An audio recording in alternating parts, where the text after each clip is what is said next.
And now welcome to this week's edition of Where Did the Road Go? And this week on Where Did the Road Go, we have Rand Flem-Ath, who has written 2 books on Atlantis and its possible location, and books I really, really enjoyed. And Rand, are you there with us? I sure am. All right. And you have 2, well, I guess we could say 2.5 books at this point. You wrote When the Sky Fell back in the 90s, right? Yes, 1995. And then the Atlantis Blueprint. And then you re-released When the Sky Fell as Atlantis Beneath the Ice.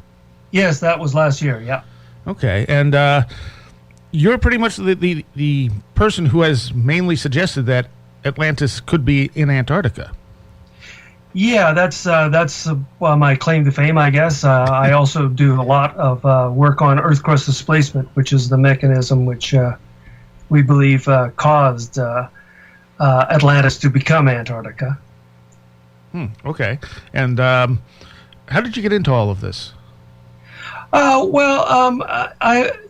was working in a library, and one of the books I came across. I'm a librarian, first of all, and one of the books I came across was a book by Charles Hapgood called Maps of the Ancient Sea Kings, in which he proposed that there was a civilization in the an ancient civilization at the time of the Ice Age that was destroyed, and that a lot of these maps that existed in the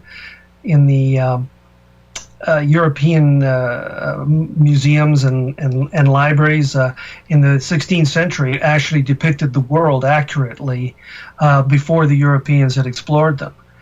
And so that got me interested in the whole subject, and I eventually got into the question of Atlantis, which was Plato's account of a lost civilization that existed 11,500 years ago. And I was intrigued by the fact that the story of Atlantis, as told by Plato, pinpointed the destruction of Atlantis at exactly the time that modern radiocarbon dating and science has determined was the termination of the last ice age. And so that was what got me interested in it. And I eventually started corresponding with Charles Hapgood, and he became my kind of mentor. And from there, I just started to explore different parts of the story: the Lost Island Paradise, world mythology, the origins of agriculture, all the extinctions that were happening around this time, and just a whole series of different sciences that, with my skills as a librarian, I was able to just go into. And so that kept me busy for quite a while. I bet. I also managed because my wife, who's a co-author of my books, was English. We were able to go to London, and I was able to use the British Museum Library there. Became a reader there, and that allowed me to get books very, very quickly that would have otherwise taken many days to get, even months to get in Canada.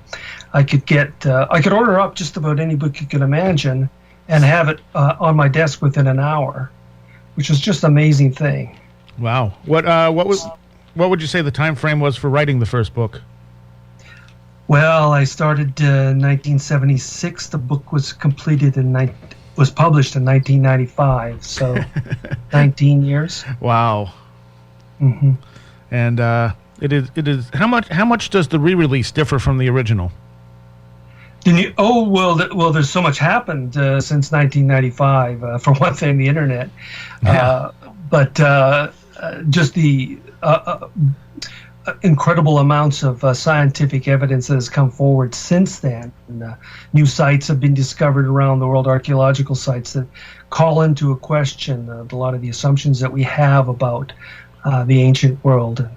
We believe that there was an advanced civilization that existed some 11,500 years ago that was destroyed in a global catastrophe, a global geological catastrophe that basically just wiped out civilization on a global scale. And the remnants of that civilization which, for better, any term, we could use many different terms, but we use Plato's Atlantis as the term. The remnants of that civilization had struggled to survive, and right at the time right after this great event, this great geological catastrophe, suddenly around the world, in different parts of the world, using different animals and plants, agriculture began. And we don't think that was a coincidence. We think that was a direct result of the survivors of Atlantis bringing the skills of domestication to various parts of the world simultaneously. Right, and so go on. So just to tell you, while corresponding with Charles Hapgood to develop it, he had developed his theory of Earthquest displacement in cooperation with and under the guidance, really, of Albert Einstein. And they worked together through correspondence, and they met once in person. But they corresponded for 2.5 years before Einstein died.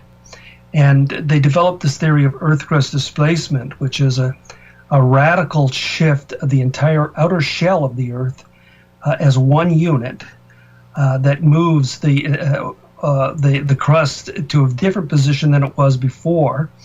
And what Hapgood determined was that before the last Earth crust displacement, the part of the crust that was over the North Pole, or the axis, was in the Hudson Bay in Canada. And that's why we have all that ice in North America nearly 12,000 years ago, like most of New York and all the states that border the Great Lakes were under ice, even a mile of ice. In fact, the Great Lakes are the remnants of that ice sheet. And but there was other parts of while that part of the Earth's surface was within the polar zone, within the Arctic Circle, other parts like Alaska and Siberia were not. They were temperate. So it actually was warmer in Siberia during the last ice age than it is today. And if when you look at the opposite side of the Earth to Siberia, that takes you to the western part of Antarctica. And we believe that the part of Antarctica towards South America was temperate 11,500 years ago and was the site of an advanced civilization, which Plato called Atlantis. Now, what did Plato exactly say about Atlantis that supports it being in Antarctica? Well, that's the really interesting thing. He first of all, he said it was an island, and then he said it was larger than North Africa and Libya combined. So you have to know what these terms meant to Plato. This North Africa would be the same as North Africa today. They called it Libya in those days, and Asia, which would be like the Middle East. So we're looking at an island continent the size of North Africa and the Middle East combined, which is almost exactly the size of Antarctica. And then he said it was in the real ocean, which he also called the Atlantic Ocean. And this has been the big stumbling block for people looking for Atlantis in our view. The term Atlantic meant something different in Plato's time for the Greeks than it does today. Today, the Atlantic refers to the body of water between Europe and North America. That's the North Atlantic, and then there's the South Atlantic. But in the time of Plato, when he was writing about Atlantis, the term Atlantic meant a body of water that went all the way around the world. They perceived themselves as being an island, with Libya, Asia, and Europe being sort of a big disk in the middle of this vast ocean. And that beyond the Pillars of Hercules, beyond the Mediterranean Sea, this real ocean, as he called it, was vast. And we believe that the description that is given in Plato's account of Atlantis is an accurate depiction of the Earth's geography as seen from Antarctica. That's people who want to take a look at that in terms of visual things can see that on our website, Flem-Ath.com. There's a section called Atlantis in Antarctica. So the thing about Plato's account is this. He says that it's an account that he received from his ancestor, who in turn received it from an Egyptian priest. The Egyptian priest said that he received it from records that were 9,000 years old. And this conversation took place between Plato's ancestor Solon and this Egyptian priest about 600 BC.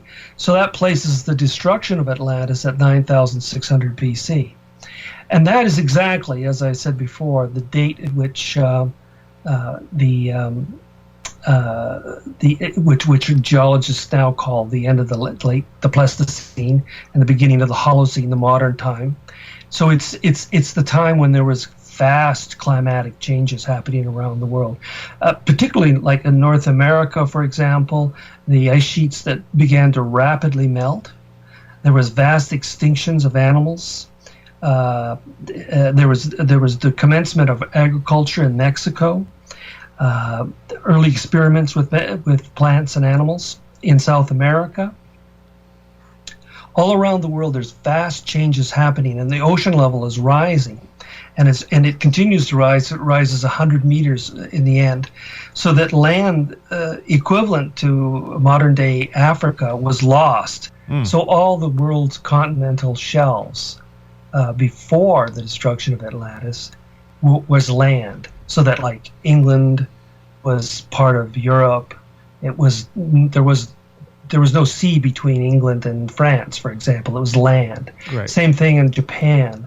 Japan was connected to the mainland, and then as the ice sheets melted in North America and in Antarctica, the ocean level rose, and we got the new configuration of what we have today. Okay. Now, Antarctica and Siberia were both warm, or not all of Antarctica, but lesser Antarctica seemed to have been ice-free and fairly warm during the last ice age, as Siberia did. And yes. How does popular science, how does mainstream science explain that? Well, the current theory of ice ages assumes that the overall temperature of the planet goes down, and that it gets colder and colder out from the pole, so that the pole area then encroaches on the temperate zones. The temperate zones get colder, and that's the model of a sort of a expanding out from the pole thing. But we believe that is a misconception of what the ice ages are. Both Albert Einstein, Charles Hapgood, and in the work that I've done, we assume that there's always an ice age, because we believe the ice age is equal to and is exactly the same as being in the Arctic Circle or the Antarctic Circle. So the polar zones are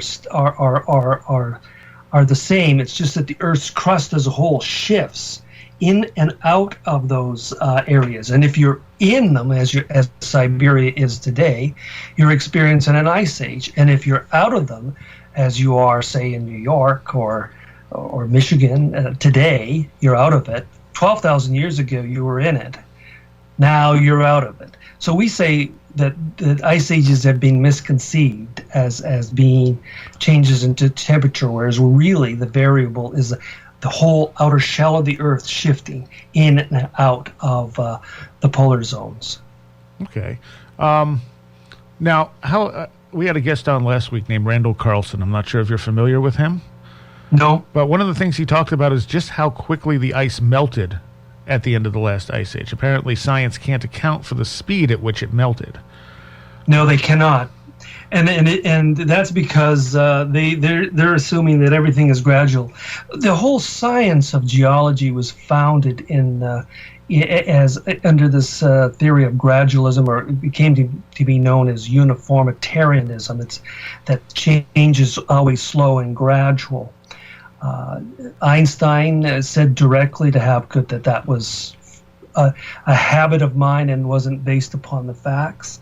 Hapgood went on to show that that climatic change can happen much more abruptly than the gradualist assumptions of the prevailing theories of geology.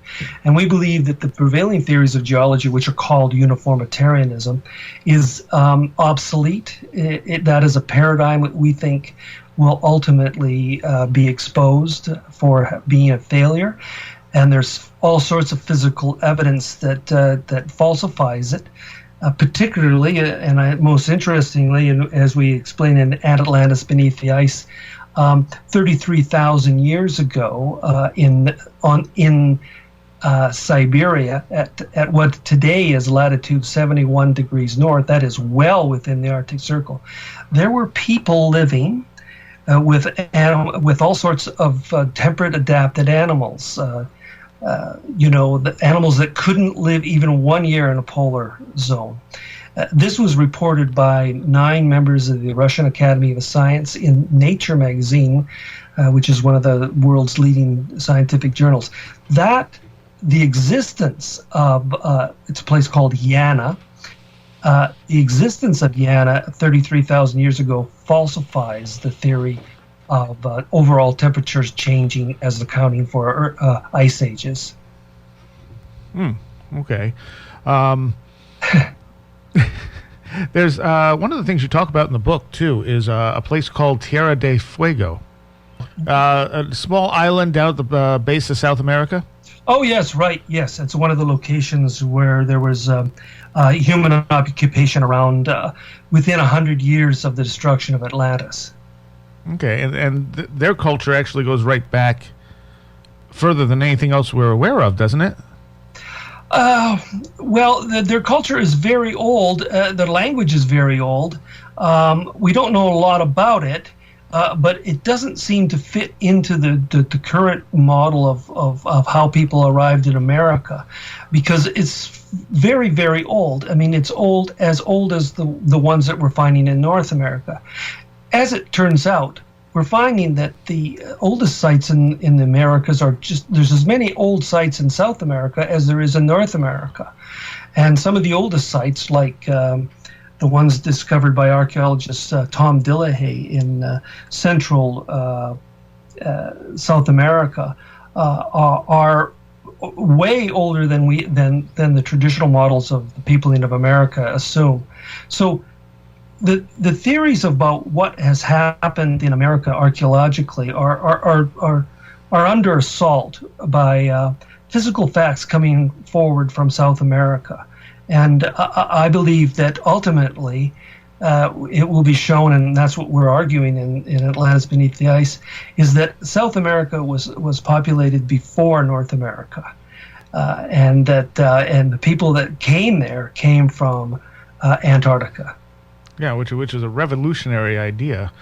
It's certainly different from what is the prevailing notion right now. That's true. And they tried to kind of bury, like I know there were footprints found in lava down in Central America that turned out to be anatomically modern humans, and the woman who discovered it, although she did everything correctly, they were too old to be accepted by mainstream science, and she was kind of blackballed out of her profession. Yes, some people have been treated abysmally, even though they're following scientific principles that are well established. But that's just because the prevailing the idea of a paradigm is what we're talking about. It's a way of thinking about things. It's a school of thought, if you like. The schools of thought get entrenched. And they're not easily bent, and people will defend them vigorously, or they will tend to ignore any evidence that doesn't support them. And that's what's happening around the world in geology and in archaeology, and even in paleontology in terms of the extinctions. We believe that 11,500 years ago, amazing extinctions occurred in North and South America, but not in Africa, not in the South Pacific, and that is explicable by an earth crust displacement, because an earth crust displacement has a differential rate around the world. and here's how you might want to conceive it. If you have a basketball in your hand where your palms are facing each other, and then you rotate your wrists, you'll notice that the ball moves the most around your nose. Okay, so that was like where North America was, and South America was, and Antarctica was, and Siberia was. That was changing a lot during this displacement of the Earth's crust. But the areas that were near your palms, like the Congo in Africa and the South Pacific Islands, hardly were moving at all. So there's no the extinctions of massive animals in North America like mammoths and horses and rhinoceroses goes on, but in Africa those animals survive, and the reason is the changes in the latitude are less in Africa than they are in North America and South America. So that's just one thing that's happening with Earthquest displacement in terms of an explanation of extinctions. It's simultaneously explaining the locations where agriculture is occurring. For example, in South America, there's a Lake Titicaca in the highlands of the Andes. It's a very ancient site. There's pyramids there. There's ancient monuments there, and this land was 1,000 miles north of the equator and ended up 1,000 miles south of the equator. So it had the same relationship to the equator as it did both before and after. And that made that area an oasis for survival. And that's where potatoes were first domesticated and a bunch of other crops. And this is where civilizations reemerged in South America. Right there. Now, if you go exactly through the middle of the Earth from Lake Titicaca, you'll be on the other side of the Earth and around the area of Thailand. And there, the same thing had happened. The relationship to the equator had shifted from in terms of hemispheres, but not in terms of distance. And that's where rice was domesticated. So in terms of agricultural origins, Earthquest displacement is bringing order to the chaos that is otherwise there without the theory. So what we're saying with the Earthquest displacement theory, and this is why Albert Einstein was so interested in it, is that with a simple notion, replacing a solid Earth's crust with a mobile crust that moves over, bear in mind that more than 99% of the Earth's mass doesn't change. It's not like the axis is changing. It's sometimes called a pole shift. It's not a pole shift. The axis remains pointing at the same stars both before and after an Earthquest displacement. It's the outer crust as a whole, including the ocean basins. If you imagine a orange and you take off the peel and then you reattach the peel. It's the peel that's moving, but not the flesh of the orange. And this is what's happening with an Earthquest displacement. The entire outer shell of the Earth is shifting, and as it shifts towards the pole, you go into an ice age. And if you're leaving the pole, you're leaving an ice age. North America was leaving an ice age. Siberia was going into an ice age. So basically you're saying that ice ages are just more of a local phenomenon. Ice ages are are those parts of the Earth's crust that are in the polar zone. Okay. So or in the either Arctic Circle or the Antarctic Circle. Now, there are a bunch of different theories as to what would have caused the pole shift. I know Einstein had his, even though he didn't think it was necessarily right. Einstein outlined what he thought would be the requirements of a theory that could explain an Earth crust displacement. And he thought that it needed a steady force of some sort. He didn't believe that something like an asteroid or a comet hitting the Earth would be sufficient to cause an Earth crust displacement. He was looking for a force that would be over a little bit of period of time.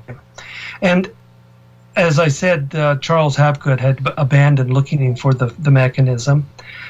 There's a fellow in Florida named Jared Friedman who's come up with a theory called solar typhoons.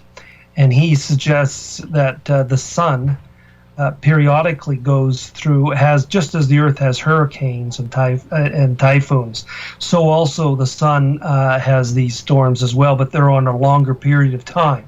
And they're longer than what science has observed the sun with. and he believes that that occasionally there can be electromagnetic storms that hit the Earth, which itself is a magnet, and could cause the Earth's crust to shift.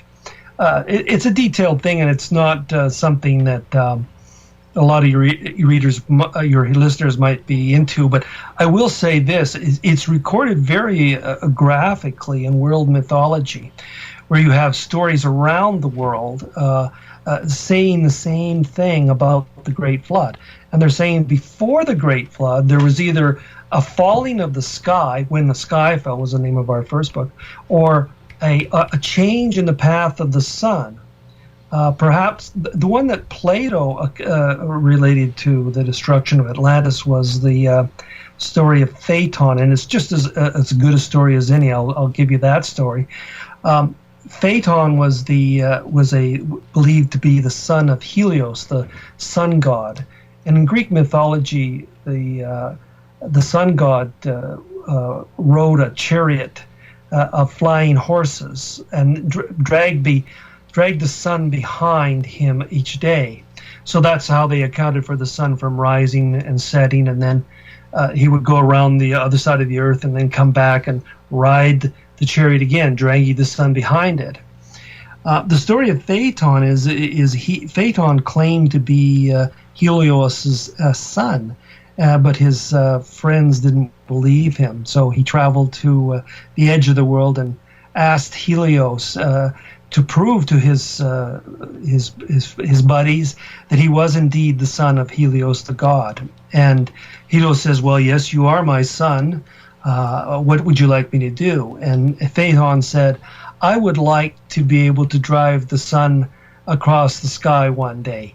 And Helios says, "Well, I don't think you're really up to that." But Phaeton says, "No, I want to do it." And so Helios had to let him do it. So here's Phaeton, this young man, not as strong as Helios, in the chariot of the sun, and the horses are flying across the sky, and the sun is being dragged behind them, and they sense his weakness, so they veer from the normal path, and as they do, the sun starts to scorch the earth. So at that point, Zeus, the main god, intervenes and brings a flood to bring the end of the destruction of the earth by fire. So that is a story, what I call a sun deluge story. That story is told around the world. It's not just Plato. It's in all across the globe. And as I studied stories of the flood, I focused on the ones that told what was happening before the flood. And the thing that comes up with these sun deluge things is that the sun seems to veer from its path. And what we say is, as the Earth's crust is shifting, the sun seems to rise on a different horizon every day. So you get the effect, the illusion that the sun is veering from its path, when really it's the Earth's crust shifting. And this story appears in North America, it appears in South America, it's in Russia. It's all around the world we find these stories of the sun being responsible for the flood. Or in other cases, they say the stars are falling. So this idea of we believe that world mythology are real witness accounts of a real event. And the real event was the last Earthquest displacement. And it was perceived as though the sky was falling rather than the Earth's crust shifting. So that's a whole area of research that which we explore in Atlantis Beneath the Ice. Okay. And now Robert Schoch has a theory that what ended the Ice Age ultimately was a massive solar flare, like an outburst from the sun, that would have been enough to actually melt the ice caps. And would that fit in with your theory, do you think? Well, certainly I believe that a solar, even in my, the very first paper that I published in 1981 was on the global origins of agriculture. And in that I ended the paper saying that I thought that the solar activity was probably the ultimate cause of these things. So yes, I do think that it was. It could very well have been a solar activated Earth crust displacement. And the person who put that together first was Jared Friedman.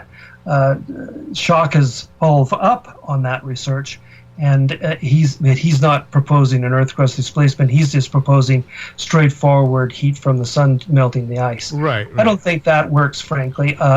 I think that to be able to explain the melting of the ice caps in North America and the great ice sheets in Antarctica, specifically the ice sheets that were in the Indian Ocean, South Indian Ocean, requires a change in climate, a permanent change in climate.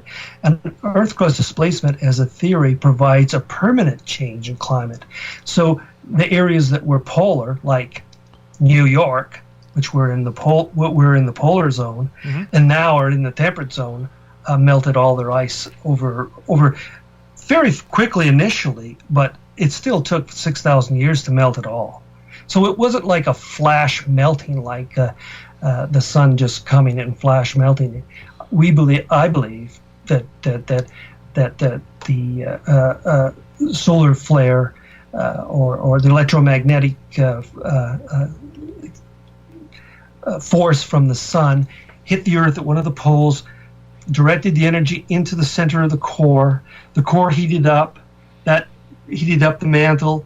And then below the Earth's crust, there's an area called the asthenosphere, which is normally very sticky and tarry, and it turned liquid, and that allowed the Earth's crust to shift.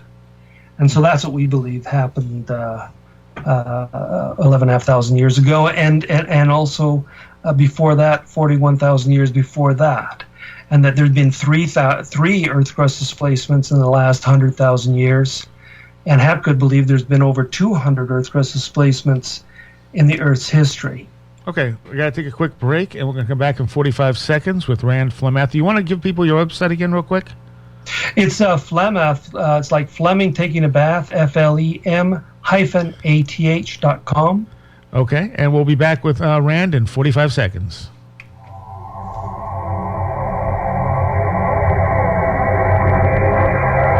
The opinions expressed by the host and guests on Where Did the Road Go are their own and do not represent those of WVBR or its management. Join us on the web at wheredidtheroadgo.com, where you can send us questions for our live guests via email or the live chat room. You can also check out our upcoming schedule, blog, links section, book reviews, videos, and links to our Twitter, Facebook, iTunes, and much more. That's wheredidtheroadgo.com. And we are talking to Rand Flem-Ath. And if you have any questions for him, go to wheredidtheroadgo.com and come into our chat, and I will relay them. You there, Rand? I am. All right, good, because the internet's definitely not our friend tonight. Now, there are other people who, for instance, the Littles and Andrew Collins, who put Atlantis in the Caribbean. What's the problem with their theory, do you think, that makes Atlantis more likely than a Caribbean answer? Well, Plato's account says that Atlantis was larger than Libya and Asia combined. That's larger than North Africa and the Middle East combined. You can't put an island continent that size even in the Atlantic Ocean, let alone in the Caribbean. So the size is way too small. The size of Atlantis, as described by Plato, is too big to fit even into the Atlantic Ocean. If you want to see where a continent of that size can exist, it's in the world ocean. And there's only one ocean. Oceanographers now recognize that there's only one ocean. If you take a globe, any globe, and you take a look at Antarctica and you ask yourself the question, what ocean is this in? If you have to use European notions, you're saying it's in the Indian Ocean, it's in the Pacific Ocean, and it's in the South Atlantic Ocean. But there's no physical divisions between those pieces of water. The reality is that the Earth only has one ocean, the world ocean. This is what oceanographers have been teaching for the past 20 years. And it's the story, and that's contained within Atlantis's at the story of Atlantis that Plato gives. He says that Atlantis is an island continent in the middle of the real ocean. And there's only one candidate that fits that, and that is Antarctica. And I'm also always amused by the people who the more scientific people who will support the Tierra Crete theory, and they act like, well, you got to take all Plato's statements and you can't discard any of them, and then they kind of twist them out of shape to make to make their theory fit. It's like, now wait a minute. How do you get an island? How do you get an island the size of North Africa and the Middle East into the Mediterranean? You can't do it. It's just not possible. Well, I like what you had to say about the math too. That although for us, if you just take a zero away, it doesn't look like a big difference. It could have been an easy mistake. They weren't using the same math system. No, and also this theory, which the Mediterranean theorists of Atlantis conveniently go to, the idea of some sort of decimal error of not 10,000 but 1,000. Hey, well, the story was related to Plato's ancestor Solon by an Egyptian. They didn't have the decimal system. There's no mistaking 10,000 from 1,000 in Greek hieroglyphics. And that's what he was using when he was relating the story to Solon, who then passed it ultimately on to Plato, and Plato wrote it down. So the decimal system is like it's an anachronism to say that is it can be used to divide the size of Atlantis by a factor of 10. It's just silly. All right. Let's talk about your other book a little bit, the Atlantis Blueprint, which is actually the one I read first. Now, the first one you wrote with your wife, and this one you co-authored with Colin Wilson. That's right. And how did that come about? I met Colin at a conference in Delaware, and we both gave lectures at the University of Delaware at a symposium there called Return to the Source Symposium, which had been organized by John Anthony West and included other authors like Graham Hancock, Robert Bauval, Robert Temple, and we all gave lectures. And at that, I spent a little time with Colin Wilson at that conference, and when I came up and I was going to write this book called, originally it was called Blueprints from Atlantis, I thought, well, he would be a good person to work with. So I wrote to him, and sent him some of the information that I was finding early on, and he said yes right away. And so we got together and we wrote that book together. Okay, and then you want to give people a basic idea what the Atlantis Blueprint is about? Well, again, it's more further evidence of Earthquest displacement in a different way. There's different layers of it. I'll go at the simplest level first. We believe that after the destruction of Atlantis, there were survivors on ships, and the ships had contained maps. And the other science that was ancient was astronomy, because that's what navies are good at. Navies are good at timekeeping, cartography, and astronomy, and those are the sciences that were the early amongst the earliest. And they,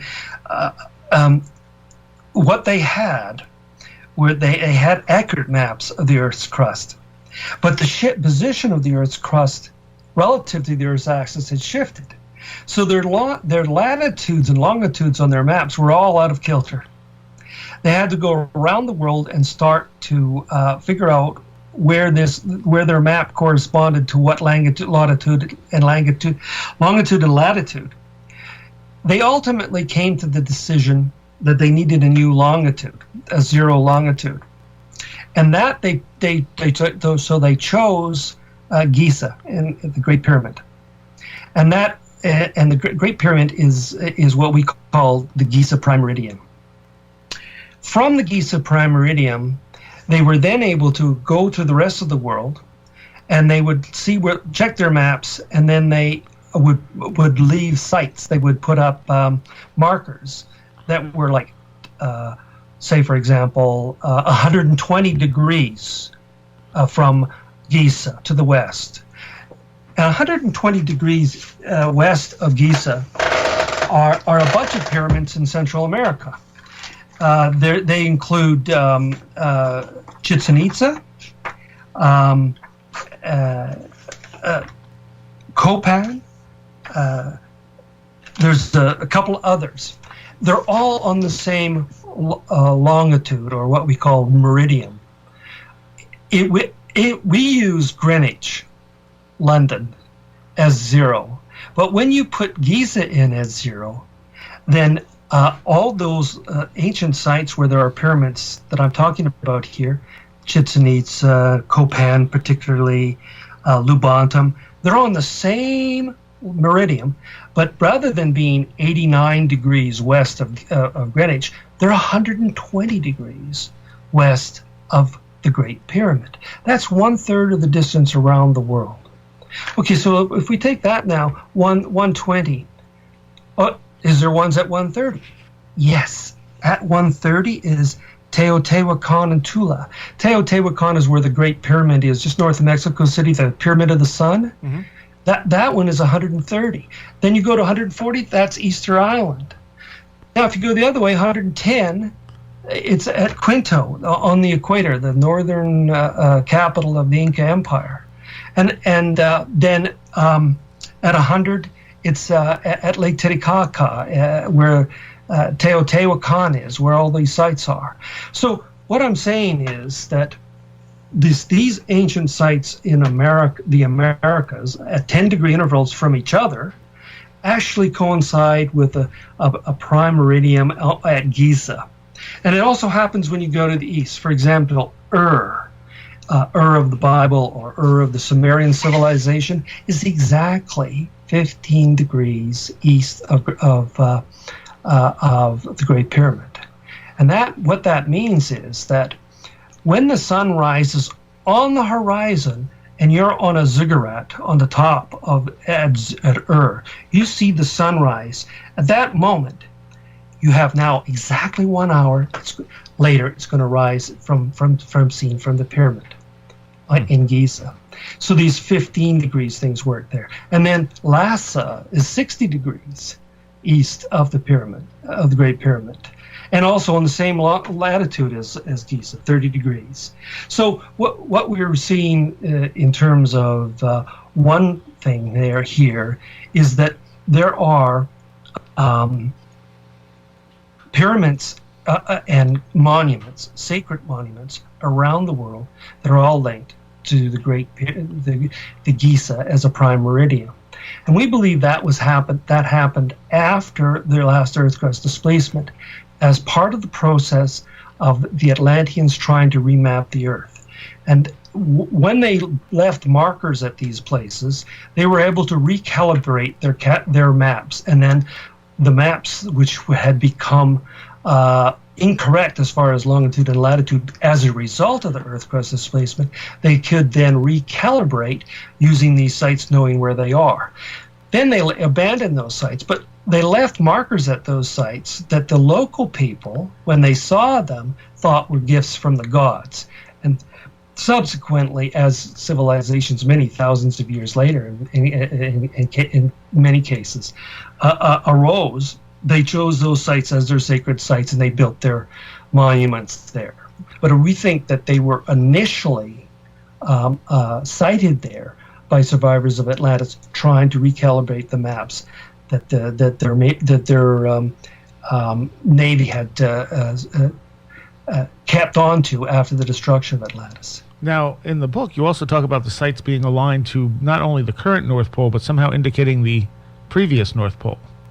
Absolutely. That's where you're going now into the layer of the onion goes a little bit deeper.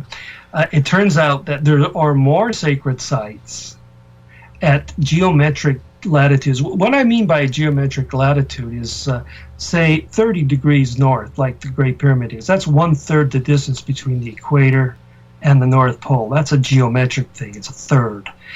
15 is a sixth. 45 is a half.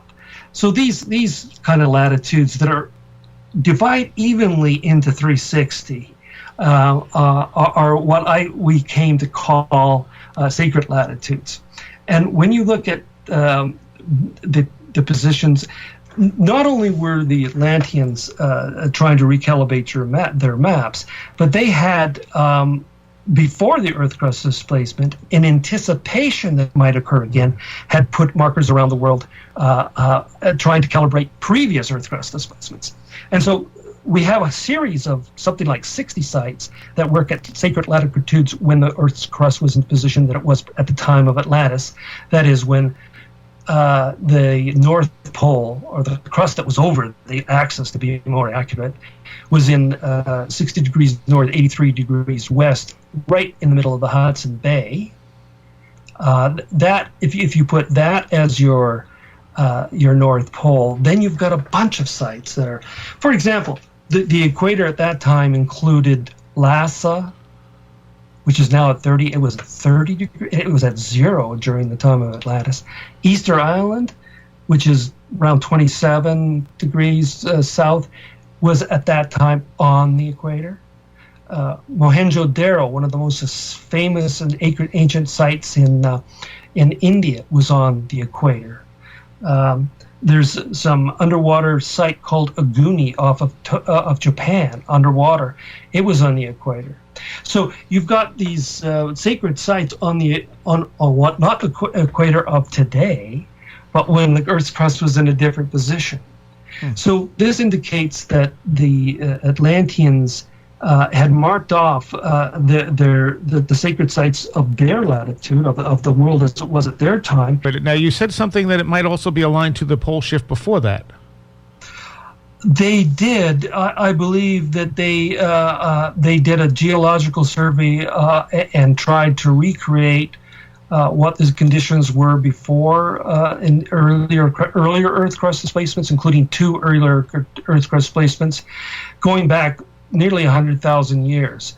So they might made markers at those places as well. So you have other sacred sites at the equator in earlier positions of the crust. For example, Nazca, Machu Picchu, Cuzco, Abydos, Byblos. These are all on the equator when the pole was in the Yukon. So what we're saying is that that there was an advanced civilization in Antarctica that was aware of and that it wasn't maybe even the first advanced civilization. It could have been a series of advanced civilizations that occurred there. And they were interested in geology because they understood that the Earth's crust periodically is displaced. So they were exploring that and leaving markers around the world. And they were also leaving caches, I believe, at places like Cuzco in South America, of information, sort of a time capsule, if you like, but also real things there, knowledge at places like Cuzco. And when you go into the mythology of the people of South America, they talk about having their earlier leaders and kings having a wand of some sort that led them in a direction towards some place. And when they got there, it was stuck itself in the ground, and that became Cuzco. And then they dug up whatever was left there for them and transported it to the equator, the new equator, at Quito in Ecuador, because they knew that the safest place to be on the planet is at high altitude at the equator. You're not subject to being thrown into a polar zone, and you're above the area where the tidal waves can take you. Right. So Quito became the northern capital, and the Inca Trail, which leads from Cuzco to Quito, was constructed for the purpose of transporting information from the southern capital of Cuzco to the northern capital of Quito. And that's what ultimately linked the Inca Empire. So the influence of the Atlanteans is there upon civilizations. How much of that was technological, we don't know. It probably was. They could have had pictographic things about domestication or something, because we have the origins of agriculture occurring at this time. So it's all seems to be linking together. The theory of Earth crust displacement, we believe, is a scientific revolution, and that it, because it can solve so many long-standing problems in science, like that are just at bottlenecks, if you like explaining the extinctions of North America and South America 11,000 years ago, the rise of agriculture, the glaciation patterns, and all those standard problems that the uniformitarian theorists cannot explain, Earth crust displacement can explain. Moreover, it throws up new types of avenues of investigation, such as ancient maps that exist prior to the age of European exploration that are accurate. And it explains world mythology in terms of the sun deluge myths, the Lost Island paradise myths, which I haven't even got into. But those stories all relate, all become coherent by the simple adoption of the idea that the Earth's crust can periodically and dramatically shift. Once you accept that as a hypothesis, and then you test it against the evidence, it resolves these scientific problems that have been around for 50, 60, 70, sometimes 100 years. And that's why Albert Einstein was so enthusiastic when he said that when he first got his first communication with Charles Hapgood, he said it electrified me because it was so simple.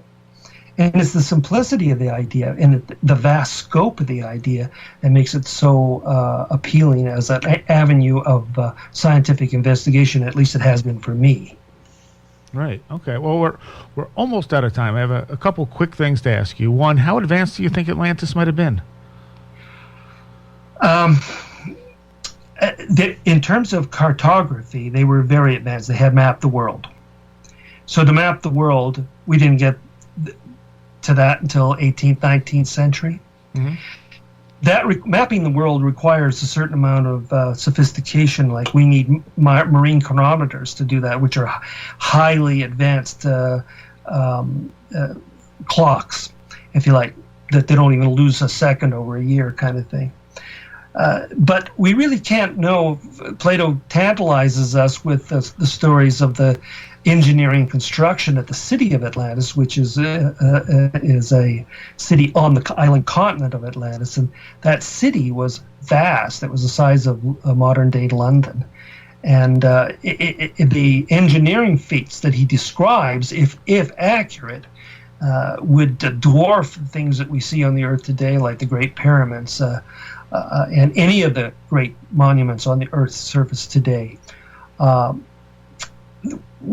Someday, perhaps, we will, as the ice is continually melting in Antarctica, maybe we will find, some of these evidence of that geometric structures that were constructed at the time that Plato says that they were. Yeah. So, as the answer to your question is, they were at least advanced to map the world. Okay. All right. And to build stuff that, I mean, we couldn't even build the Great Pyramid today the way they built it. So obviously there was some knowledge kept over that was fairly advanced. I wouldn't say that the Atlanteans built the Great Pyramid. I think that... no, but I'm saying the knowledge that they had was probably left over, and that's what helped build it. Yes, there certainly seems to have been a silent hand around 6,000 years ago around the planet that started to... including the megaliths of Europe, as well as all around the world. There seems to be a lot of events happening around 6,000 years ago. And at the end of the Atlantis Blueprint, you actually give a tantalizing little tease about them finding something under the ice, some circular metal structures. Yeah, we found an article that said, a scientific article that said that there was a strikingly circular object at this specific location, could very well be the site of the city of Atlantis. Okay. One last quick thing. Your theory has spawned a lot of ideas in fiction and other stuff, like Stargate placed part of Atlantis, Yes. and you had Alien versus Predator. Yeah, Stargate Atlantis, the whole Stargate stuff. The idea that Antarctica might be the site of a lost civilization is now more widespread as a result of our work. And how does that make you feel that those big fictional things have taken up your idea and run with it? Well, that's a great idea. That's wonderful. I think that's great. I would hope that there is more of it. It's fun. I mean, I think it's great. All right, awesome. And I think you said in your book you got a tour of the MGM studios? Yeah, we sure did. A private tour. It was very fun. It was very nice to see a lot of the stuff there. That was a nice treat. Nothing came of it, but it was fun to go there. And that was for Stargate. That was with Roland Emmerich's studio. Oh, okay. The guy that did 2012. Oh, okay, all right. Independence Day. Right, and you had a little bit of they referenced, or they talked to you a little about the 2012 movie too, didn't they? Yeah, they did. They needed also some things like the picture of Hapgood. I provided that for them. Ah, nice. Yeah. All right. And once again, people can follow you on your website. Where? It's Flem-Ath. It's like Fleming with a bath. FLEM-ATH.com. All right, and your most recent book technically is the re-release of When the Sky Fell, Atlantis Beneath the Ice.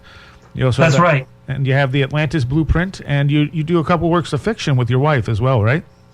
Yes, we've written a thriller called The Headhunters, which is based upon some original research about what might have happened to the Ark of the Covenant.